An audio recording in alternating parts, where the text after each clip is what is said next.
Morning, students.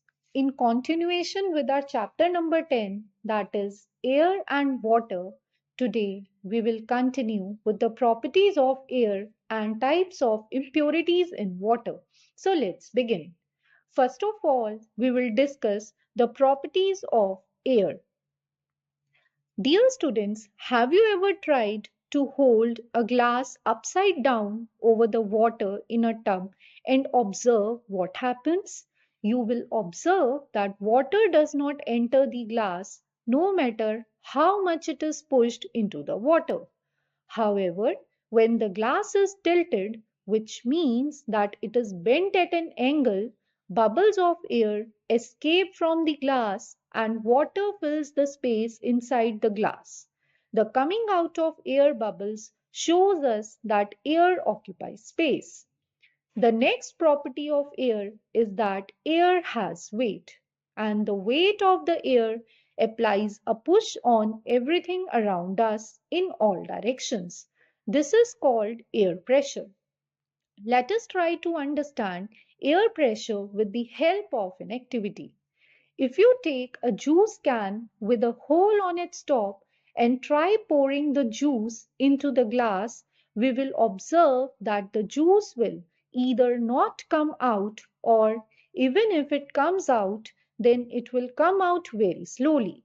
Now, if we make another hole a little away from the first one and pour the juice into the glass, we will observe that the juice flows out rapidly. This shows that air enters the can from the second hole and its pressure pushes the juice out of the can from the first hole. Now we will try to understand air pressure in a dropper. When we press the bulb of the dropper and lower the dropper in water, keeping the bulb pressed, we observe that water is sucked up into the tube of the dropper. Why is this so? This is because of air pressure. When the bulb is pressed, air goes out of the dropper, and when it is released in water, it pushes the water back into the dropper.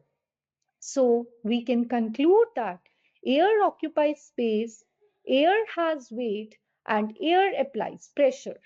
Now we will discuss the next topic, that is water.